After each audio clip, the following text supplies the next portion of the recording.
Le sport comme vecteur d'une bonne éducation garantie, c'est bien cette ambition que partagent depuis un temps la République démocratique du Congo et la Fédération internationale de football association FIFA. Le week-end du 19 et 20 février 2022 est celui qui a vu le stade de Martyrs de la Pentecôte à Kinshasa recevoir l'étape continentale du championnat scolaire panafricain. Une première édition qui a mis en compétition 6 pays africains, le Bénin, le Sénégal, le Maroc, l'Afrique du Sud, l'Éthiopie et la République démocratique du Congo, tous représentés en version filles et garçons. Au dernier carré de la compétition, le Maroc a battu l'Afrique du Sud en finale dans la version féminine et la République démocratique du Congo a eu raison du Sénégal chez les garçons après avoir battu en demi-finale le Maroc, prochain adversaire de Léopard Senior. Les champions ont reçu leur trophée de main du président de la FIFA, Gianni Infantino, qui avait à ses côtés le président de la CAF et quelques officiels congolais. Pour encourager ces écoliers, le chef de l'État a invité ce lundi en son cabinet les 2 représentants du pays, les champions continentales du complexe scolaire Horizon du Sud Kivu et les filles de l'Institut Uwezo du Nord Kivu.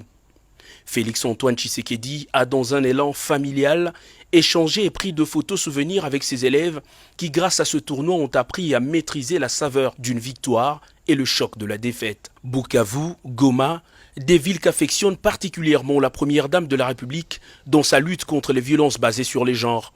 Invitée par le chef de l'État, la première dame Denise Nyakirou Tshisekedi va elle aussi partager ce moment de joie avec ses athlètes. N'eût été cet temps-là que j'ai la discipline qu'on m'apprend à mon école, je ne pouvais pas arriver ici, mais grâce à mon talent, je suis arrivé ici. Aujourd'hui, je viens de voir le président de la République. Quand je les ai vus, je me suis sentie trop heureuse parce que j'aurais jamais espéré que je le verrais un jour dans ma vie. La compétition vraiment nous a éduqués en comparé à notre football d'ici, et d'ailleurs le football féminin ici vraiment est très délaissé par rapport aux autres. J'aimerais que les autorités améliorent nos conditions d'entraînement, de nous faire même des équipements et aussi améliorer les états des terrains. Cette première édition du championnat scolaire panafricain a été facilitée par la République démocratique du Congo qui, par la vision de son président, tient à garantir, et ce par tous les moyens, une meilleure éducation aux enfants congolais. L'éducation par le sport dans toutes les disciplines, y compris le basket sur fauteuil.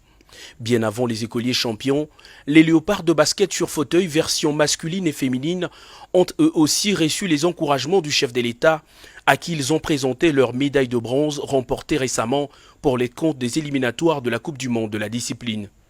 Cette équipe composée de jeunes vivant avec handicap a reçu les assurances du président de la République pour un suivi permanent de leurs besoins.